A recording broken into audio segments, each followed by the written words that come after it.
नमस्कार साथियों, मैं doctor Manoj Ahuja Ahuja news channel में आपका हार्दिक अभिनंदन करता हूं। आहूजा न्यूज बुलेटिन देखने से पहले हम आपको बता दें, हमारा न्यूज चैनल कोई प्रोफेशनल चैनल नहीं है। आपकी आवाज़ को उचित मंच तक पहुंचाना हमारी पहली प्राथमिकता है। आपको कानून की विशेष जानकारियां देना हमारा मुख्य उद्देश्य है। हमारे से जुड़े रहने के लिए आप हमारे न्यूज चैनल को अपने मोबाइल पर सब्सक्राइब करें। आपकी समस्या व आपका कोई भी सुझाव हो तो हमारे रजिस्टर्ड मोबाइल नंबर पर भेजें। तो आइए देखते हैं आज की विशेष खबरें आहूजा न्यूज चैनल के साथ। शहर के तारक भवन में शनिवार को इंडियन एसोसिएशन ऑफ लॉयर्स की जयपुर इकाई की ओर से संविधान, लोकतंत्र और न्यायपालिका की स्वतंत्रता विषय पर सेमिनार का आयोजन किया गया, जिसके मुख्य अतिथि बार काउंसिल ऑफ राजस्थान के चेयरमैन जीएस राठौड़ ने संबोधित करते हुए कहा कि आज देश के हालात काफी विकट हैं। देश की संवैधानिक संस्थाओं का खुलकर दुरुपयोग किया जा रहा है। इन सब को देखने के बावजूद भी आज अगर आप द्रोणाचार्य बनकर अंधे बने रहोगे और चुप रहोगे तो आने वाली पीढ़ी आपको कभी माफ नहीं करेगी। हमें इसका खुलकर विरोध करना चाहिए। संविधान की रक्षा करना हमारी महत्वपूर्ण जिम्मेदार है। इससे पूर्व एसोसिएशन के राष्ट्रीय महासचिव कुणाल रावत ने सेमिनार में उपस्थित बार काउंसिल ऑफ राजस्थान के चेयरमैन जीएस राठौड़ का बतौर मुख्य अतिथि के तथा पूर्व चेयरमैन सैयद हसन का मुख्य वक्ता के रूप में पूर्व चेयरमैन सुशील शर्मा का कार्यक्रम की अध्यक्षता के रूप में अभिनंदन किया तथा बताया कि आईएएल अधिवक्ताओं की एक राष्ट्रीय स्तर की संस्था है, जिसके नेतृत्व में केरल में 3 दिवसीय राष्ट्रीय सेमिनार का आयोजन किया जा रहा है, जिसमें भी इसी मुद्दे पर चर्चा की जाएगी, क्योंकि आज देश के संविधान, लोकतंत्र और न्यायपालिका की स्वतंत्रता की महती आवश्यकता है, जिसका बीड़ा आईएएल ने उठाया है।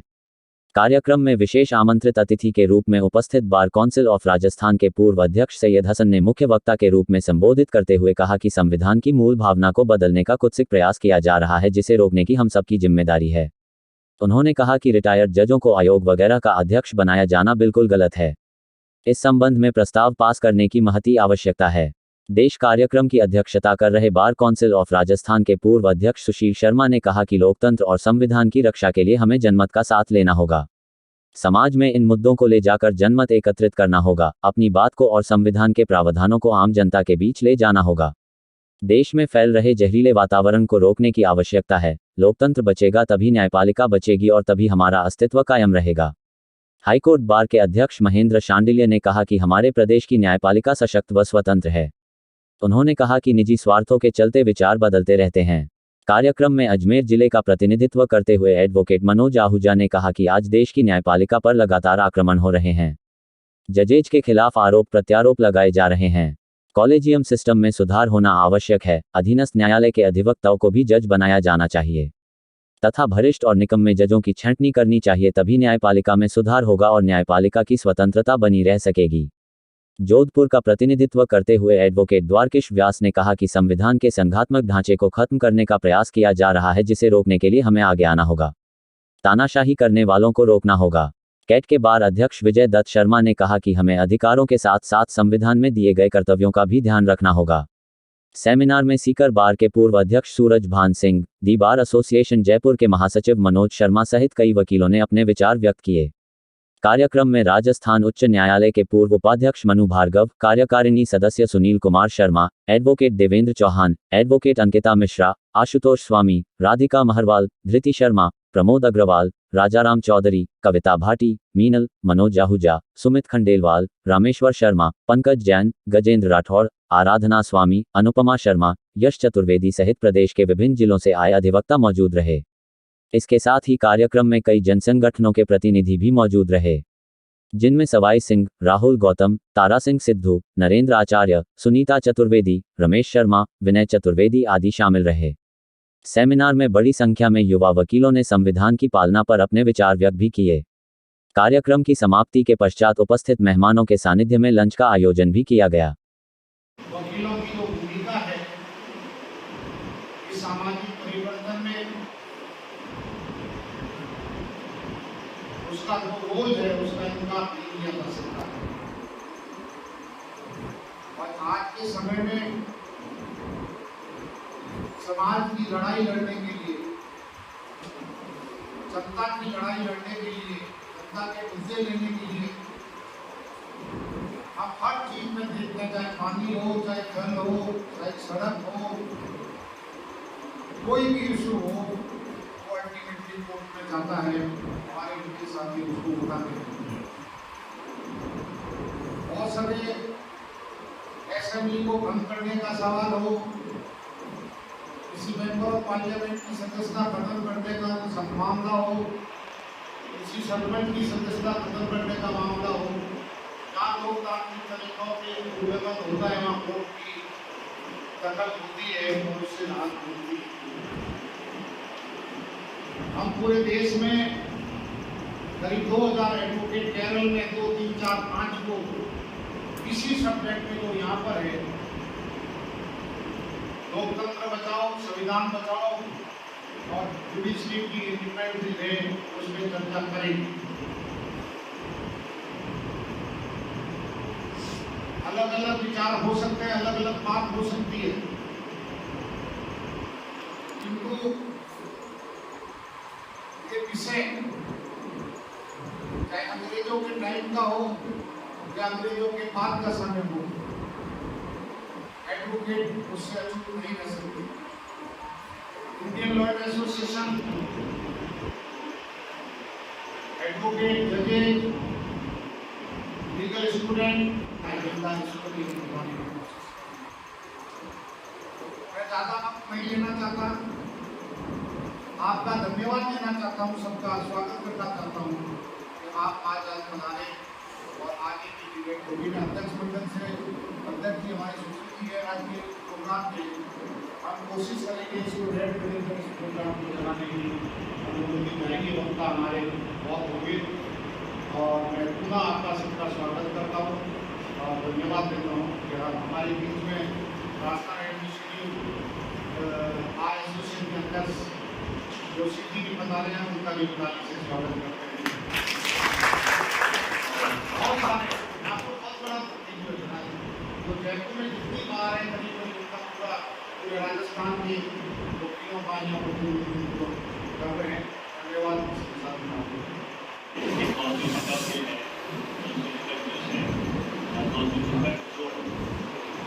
तो पेपर ये we the people of India having solemnly resolved to constitute India into a sovereign, socialist, secular, democratic republic and to secure to all its citizens justice, social, economical and political liberty of thought, expression, belief, faith and worship, equality of status and opportunity, and to promote among them all fraternity, assuring the dignity of individual and the unity and integrity of the nation. In our Constitutional Assembly, this 1260 of November 49, whereby adopt, enact and give to our chair this constitution. तो भारत के संविधान निर्माताओं ने 20 नवंबर 1949 को एक paper adopt किया और इसके अंदर वे 76 में 77 में अमेंडमेंट हुआ, इसमें 76 में सोवरेनिटी, हिंदू ईमानदार भी मैं साथ साथ बता देता हूँ कि हम भारत के लोग भारत को एक संपूर्ण प्रबुद्ध संपन्न समाजवादी धर्मनिरपेक्ष लोकतंत्र अपना गणराज्य बनाने के लिए तथा उसके नागरिकों को सामाजिक, आर्थिक और राजनीतिक न्याय, विचार, विरक्ति, स्वास्थ्य, धर्म और उपासना की स्वतंत्रता, प्रतिष्ठा और अवसर की समानता प्राप्त करने के लिए उन सभी व्यक्ति की गरिमा और राष्ट्र की एकता और अखंडता सुनिश्चित करने वाले हिंदुत्व बनाने के लिए गणतंत्र होगा की संविधान सभा में 8 तारीख 20 नवंबर को केंद्र द्वारा इस संविधान को अंगीकृत नियमित और आत्मनिर्भर करते हैं। इस बात की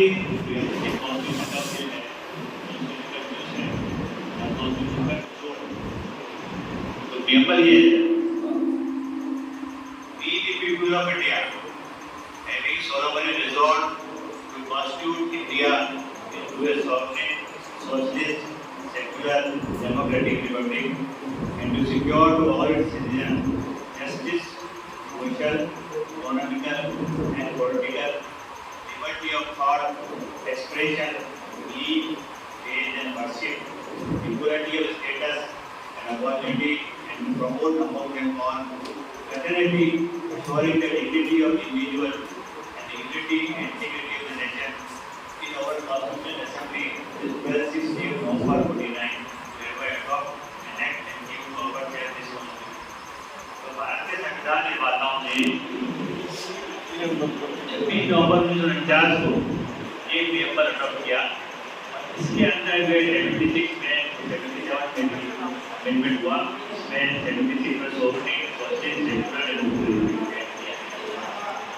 हिंदू ईमानदारी में साथ बता देता हूँ कि हम भारत के लोग, भारत के संपूर्ण प्रबुद्ध संपन्न समाजवादी धर्मनिरपेक्ष लोकतंत्र अपना गणराज्य बनाने के लिए तथा उसके नागरिकों को सामाजिक, आर्थिक और राजनीतिक न्याय, विचार, विरक्ति, विश्वास, धर्म और उपासना की स्वतंत्रता, प्रतिष्ठा और अवसर की समानता प्राप्त करने के लिए उन सभी व्यक्ति की गरिमा, राष्ट्र की एकता और अखंडता सुनिश्चित करने वाले उत्सव बनाने के लिए गणतंत्र होगा की संविधान सभा में 8 तारीख 26 नवंबर को केंद्र द्वारा इस संविधान को अंगीकृत दिल्ली में और आप करते हैं।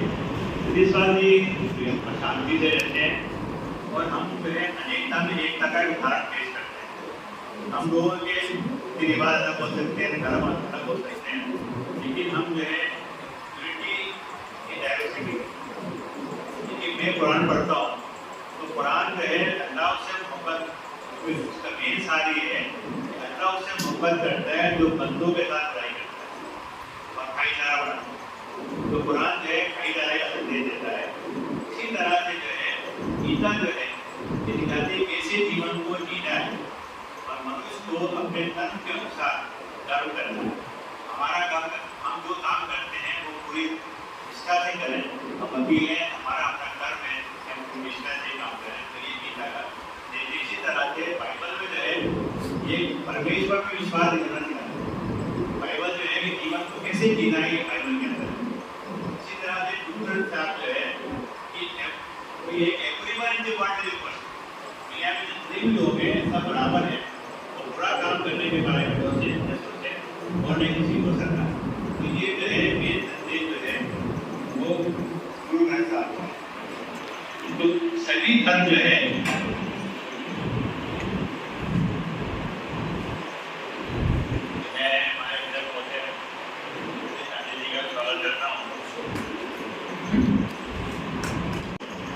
एग्जीक्यूटिव एंड जुडिशियल और चौथा फिल्टर अपन कहते हैं, वो कहते हैं कि मीडिया में चौथा फिल्टर।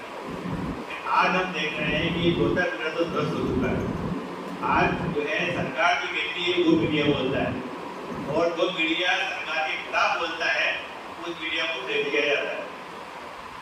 आज कोई चैनल जो है सरकार के खिलाफ जो बात करता है उस चैनल को खरीद दिया जाता है सरकार के खिलाफ। तो ये सही तस्वीर जो है ब्रॉडकास्ट किया है लोगों के सामने भेज दी गई है। आज मीडिया में अपन देखते हैं कि दो धर्मों के लोगों को बिठा के आपस में लड़ाया जाता है, वो अपनी अपनी बहस करते हैं। तो मीडिया खुद जो है समाज के अंदर एक जो है द्वेष फैला रहा है। इन सबको देखने की जरूरत है। तो देखिए स्टैंड ऑफ डेमोक्रेसी स्टैंड है वो जो डेमोक्रेसी पे डिपेंड करती है। लेजिस्लेचर स्ट्रॉन्ग होना चाहिए, एग्जीक्यूटिव स्ट्रॉन्ग हो, जुडिशरी स्ट्रॉन्ग हो। अगर हमारी जुडिशरी स्ट्रॉन्ग होगी, अगर जुडिशरी किसी के दबाव में नहीं आएगी तो आज लोगों को न्याय मिल सकता है, आज लोगों को संविधान के अधिकारों की रक्षा हो सकती है।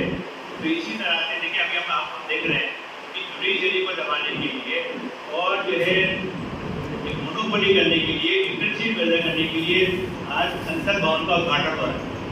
संसद भवन के उद्घाटन के अंदर जो प्रेसिडेंट ऑफ इंडिया है, राष्ट्रपति को तक को भी बुलाया गया। आज कॉन्स्टिट्यूशनल हेड जो है, यहाँ संसद में जहाँ कानून बनते हैं वहाँ पे कॉन्स्टिट्यूशनल हेड जो प्रेसिडेंट ऑफ इंडिया है, vice president of India constitution से इनको नहीं बुलाया गया। प्रधानमंत्री कहते हैं कि संसद का उद्घाटन तो नहीं कर। ये सब चीजें है किसी मतलब भी तो डेमोक्रेसी इस कंट्री में कायम नहीं रह सकती। ये गवर्नमेंट टाइम लगे, time to interfere in the judicial system. अभी देखिए सरकार जो है वो एनजेसी लेके आई और उसके अपॉइंटमेंट को कंट्रोल करने की कोशिश करी, जजेस के लिए को कंट्रोल करने की कोशिश करी। लेकिन सुप्रीम कोर्ट की कॉन्स्टिट्यूशनल बेंच ने इस एनजेसी को अंडरवायर डिक्लेयर किया। लेकिन अब फिर दोबारा फिर जो है जुडिशरी कंट्रोल करने के लिए नया कानून आने के बाद हमें ये देखना है कि एक इंडिपेंडेंट जुडिशरी जुडिशरी को जजेस जो है बिना किसी सरकारी दबाव के काम करते हैं। मेरा ऐसा मानना है कि जजेस के लिए कम से कम ये डिसिप्लिन बनाया है कि रिटायरमेंट के बाद जज को असाइनमेंट देंगे कि आज जज रिटायर होता है तो रिटायरमेंट के 6 महीने 7 महीने पहले वो देखना शुरू कर देता है कि मुझे कौन सा कमीशन मिलता है, कौन सी टंडल मिल रही है, कौन से मुझे अपने जाने मिल रहा है। मेरा ऐसा मानना है कि देखिए जजेस की रिटायरमेंट की एज बढ़ा दीजिए। रिटायरमेंट की एज आप सुप्रीम कोर्ट में 65 साल 70 साल कर दीजिए, हाई कोर्ट जजेस की 62 साल 65 साल कर दीजिए। लेकिन इसी तरह से अपॉइंटमेंट की एज बढ़ जाए ताकि मेच्योर जज जो है वो आए। मेच्योर आज ये कि 45 साल एडवोकेट कोटा से जो जज बनता है तो उसकी 45 साल से 55 साल तक की उम्र की होता है। मेरा ऐसा मानना है कि एडवोकेट की जो अपॉइंटमेंट की एलिवेशन की एज 50 साल कर दी जाए ताकि मेच्योर लोग हाई कोर्ट में सुप्रीम कोर्ट में जाए और वो लोग जो है लंबे समय तक न्याय करें बिना किसी दबाव के न्याय करें।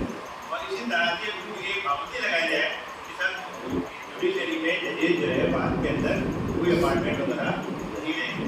फिल्टर्स के अंदर 2 जगह कंडीशन के अंदर सिटिंग जजेस के साथ में या फिर नए लोगों के साथ में या एडवोकेट कोटा से ही जो है इसी तरह से जो है अपॉइंटमेंट हो।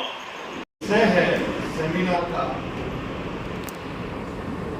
जो कुणाल जी ने चुना है ILL के तहत में, बड़ा ही ज्वलंत मुद्दा है ये खाली तकरीर करने का या जैसा कर दिया हो गया ऐसा नहीं है। देश में आज जो हालात चल रहे हैं वो आप सब देख रहे हैं क्योंकि ये save the constitution and democracy और न्यायपालिका की स्वतंत्रता। अब मेरे से पूर्व कई वक्ताओं ने बोला, अपने विचार रखे,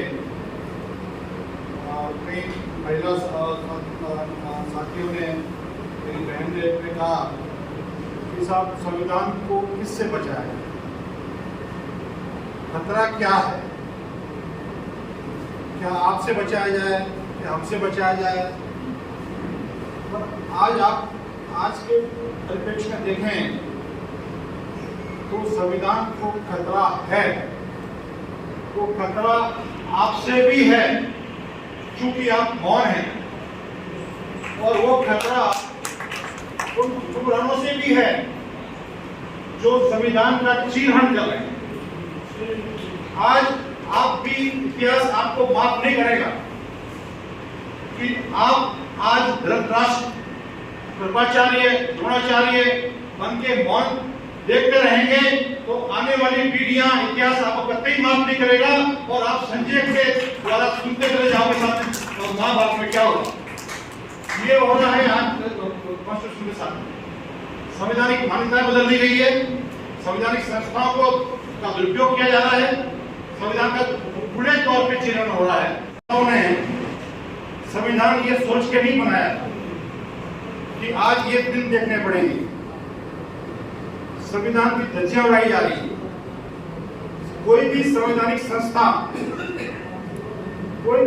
संस्था देश में आज स्वतंत्र नहीं है। उस पे जो बैठे राज कर रहे हैं दिल्ली के हुक्मरान, वो अपने तरीके से उसको तोड़ मरोड़ के और उसको पेश कर रहे हैं। तो आज सबसे बड़ा मुद्दा ये है कि संविधान को कैसे बचाया जाए, किससे बचाया जाए। तो संविधान जिनकी जिम्मेदारी है, जिनको संविधान से चलना है, संविधान का पालन करना है, जो देश के हुक्मरान हैं, जो सत्ता में बैठे हैं, वो आज संविधान का दुरुपयोग कर रहे हैं। और कमोबेश उसके भागी अपन भी है कि अपन उसको बहुत स्वीकृति अपनी है, अपन उसको सहन कर रहे हैं। जहाँ तक बात न्यायपालिका की है तो न्यायपालिका अपने आप में सक्षम है, बिल्कुल सही है और कोई खतरा नहीं है न्यायपालिका को। मगर स्वतंत्र न्यायपालिका पिछले 10 सालों से आप देख रहे हैं कि जो भी निर्णय आ रहे हैं जो सरकार के खिलाफ हो, न्यायपालिका निर्णय करती है और कमोबेश मान लीजिए सरकार के खिलाफ हो तो सरकार तुरंत उसको पार्लियामेंट में या तो कोई कोई एक्ट लेके आएगी उसको नलिफाइड करने के लिए, तो आपने देखा है, या कोई कोर्ट न्यायाधीश है, जज है और उसने निर्णय किया तो उसको किसी न किसी तरीके से अपने आप को कह नहीं सकता, हुआ भी है, आगे हुआ है, कभी किसको भेज दिया, कभी क्या करवा दिया, कभी वो उनको बनवा दिया और उनको ब्लैक करने की कोशिश की। तो ये न्यायपालिका को स्वतंत्रता जो है उसको खतरा है। न्यायपालिका मजबूत है, निर्णय अच्छे आ रहे हैं, ऐसी बात नहीं है, मगर निर्णय कई बार निर्णय में जो प्रेशर पड़ता है, जो दबाव होता है, और किसी साथी ने किसी वक्त ने ये भी कहा था कि पोस्ट शायद आप ही बनवाया था, तो पोस्ट रिटायर अपॉइंटमेंट जो होता है तो कुछ लालच वो भी होता है, तो वो भी होना चाहिए कि बिल्कुल जो न्यायाधीश चाहे हाई कोर्ट के हो चाहे सुप्रीम कोर्ट के हो, उनको रिटायरमेंट के बाद में कोई पोस्टिंग कोई रिटायरमेंट नहीं है। मैं जो किया और जो करेगी, मैं आपसे एक बात स्पष्ट करना चाहता हूँ कि बार काउंसिल में जैसे वेलफेयर फंड के अभी 200 करोड़ रुपये से ज़्यादा है, मगर चूंकि इसका एक कानून बना हुआ है, नियम बने हुए हैं, पैसे एक्ट्रेसिया है या किसी की हेल्प है वो दिए जाते हैं, और हमने इस बार बढ़ाया भी था पैसा, मगर गवर्नमेंट हमने 15 लाख रुपये किए 40 लाख के प्रैक्टिस पे, 45 ऐसी प्रैक्टिस पे, तो सरकार ने ये बिल पास किया और ये कहा था कि आपके पैसे खत्म हो जाएंगे और एज का इस्तेमाल बढ़ाइए, तो 5 साल किए हैं, तो अब दोबारा एक बार मीटिंग करके सरकार को लिखेंगे साथ कि हम वापस को 45 ईयर किया जाए, क्योंकि लोगों को ज़्यादा बेनिफिट हो सके, क्योंकि 50 ईयर्स की प्रैक्टिस तो बहुत कम लोगों को हो पाती है। तो आई थिंक पूरे राजस्थान में तो 5 साल ही लोग भी नहीं होंगे 50 ईयर्स, तो फिर रिटायरमेंट लेना चाहे कुछ समथिंग हो जाए तो एज कम से कम होनी चाहिए। और कोविड में राजस्थान सरकार ने ये ज़्यादा बड़ा काम है, आपके पीछे दूसरा सिस्टम हो जाता है, तो ये एक बड़ा देश के आम आदमी के सामने बड़ी चुनौती है कि हम देश में जो हो रहा है उसको देखें और एक जनमत हम तैयार करें कि ऐसा नहीं चलेगा, हमें इस लोकतंत्र को बचाना है, संविधान को बचाना है, संविधान में प्रदत्त शक्तियों का लाभ आम आदमी को मिले उसके लिए काम करना है, तभी ये संविधान बचेगा। जनमत का दबाव ही ताकत में बैठे लोगों को आगे खोल सकता है, हम किसी को हटाने या बनाने की बात नहीं करते, जनमत से ही हम लोगों के फैसले बदल सकते हैं। जब सरकार में बैठे लोगों को ये पता लगे कि जनमत हमारे खिलाफ जा रहा है, जनमत ये चीज चाह रहा है, हमारी गलतियों पे की खिलाफत हो रही है, हमारे विरोध हो रहा है, तो वो अपने आप को सुधार सकते हैं। ये जनमत का दबाव बनाना और लोगों के बीच जाकर अपनी बात रखना, इस कार्यक्रम के 3 जिलों में लोग तक, और जैसे कि राष्ट्रीय स्तर पे कार्यक्रम हो रहा है त्रिवेंद्रम में, वहाँ से भी एक आवाज़ आएगी और जो इंडियन लॉयर एसोसिएशन के अलावा दूसरे जो संगठन हैं, चाहे वो हमारे लीगल सेल हो कांग्रेस का, चाहे दूसरे हमारे संगठन हो, इस तरह के जो समान विचारधारा के संगठन है, समान विचारधारा के बार एसोसिएशन के हमारे नेता हैं, उनको साथ लेकर के इसको बड़ी मुहिम के रूप में शुरू किया जा सकता है। यही हमारे देश के लिए, समाज के लिए बहुत बड़ा काम होगा कि हम बोलना सीखें, हम बात को रखना सीखें और अपने सत्य को सत्य कहना सीखें। आज यही प्रॉब्लम है कि लोग सत्य को सत्य नहीं कह रहे हैं और इसी वजह से आज ये पूरे देश में समस्या खड़ी हो गई है। साथियों, आज पूरे 3 घंटे हम लोगों ने चर्चा की, नौजवानों के विचार भी आए और पुराने वरिष्ठ हमारे नेताओं के भी विचार आए, और हमें खुशी है कि सब लोगों ने खुल के अपनी बात रखी। ये बहुत अच्छी बात है, सबने अपने अपने हिसाब से जो भी वो कह सकते थे खुल के बात रखी। मैं इसका स्वागत करता हूँ और उम्मीद करता हूँ कि हम इस मुहिम को जन जन तक लेके जाएंगे।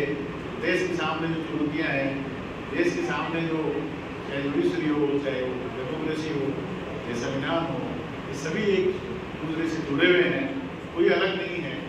लोकतंत्र बचा रहेगा, न्यायपालिका बची रहेगी, ये देश बचा रहेगा, हम एक और अखंड बने रहेंगे और विकास के रास्ते पे जो पंडित जवाहरलाल नेहरू ने एम्स हो, चाहे स्टील प्लांट हो, चाहे बागरा नागपुर हो, ત્યારે એ हो के ऊपर हमें इधर उधर नहीं जाना है, हमें पहले एक एडवोकेट बनना है, आईडीओ पे नहीं जाना है। आपने अपने मन से कोई बात कही, उधर उन्होंने स्वीकार की, लेकिन हर व्यक्ति के मन में कहीं ना कहीं बंद होता है, इस बात के अपने मन में प्रतिवाद होता है और जिससे हम एक संवाद की तरफ बढ़ते हैं। आज सबसे बड़ा प्रश्न है कि जिस संविधान सभा ने जिस संविधान को 26 नवंबर 1949 को निर्मित किया, क्या उस परिस्थिति में डॉक्टर अंबेडकर के जिस संघर्ष से ये संविधान बना, क्या उस संविधान की वही स्थिति है? संविधान के निर्माण के समय इस देश में डॉक्टर अंबेडकर ने एक लंबी बहस के बाद एक एक शब्द को संविधान सभा में पारित करवाने के बाद उस चीज को लागू करवाने में सार्थकता, समर्थता जाहिर की, क्योंकि बिना बहस के वो संविधान नहीं बना। और आज हम जो देख रहे हैं इस देश में संविधान को एक बहुत बड़ा खतरा है। किस संविधान? संविधान, हमारा संविधान जाति, धर्म, क्षेत्र, लिंग, इन सब के मामले में विभिन्नता नहीं रखते हुए इन सब के मामले में हम सबको एक दृष्टि, एक नजरिए से देखने की बात करता है। लेकिन आज वर्तमान परिप्रेक्ष्य में कहीं ना कहीं संविधान को खतरा महसूस हो रहा है। आप लोग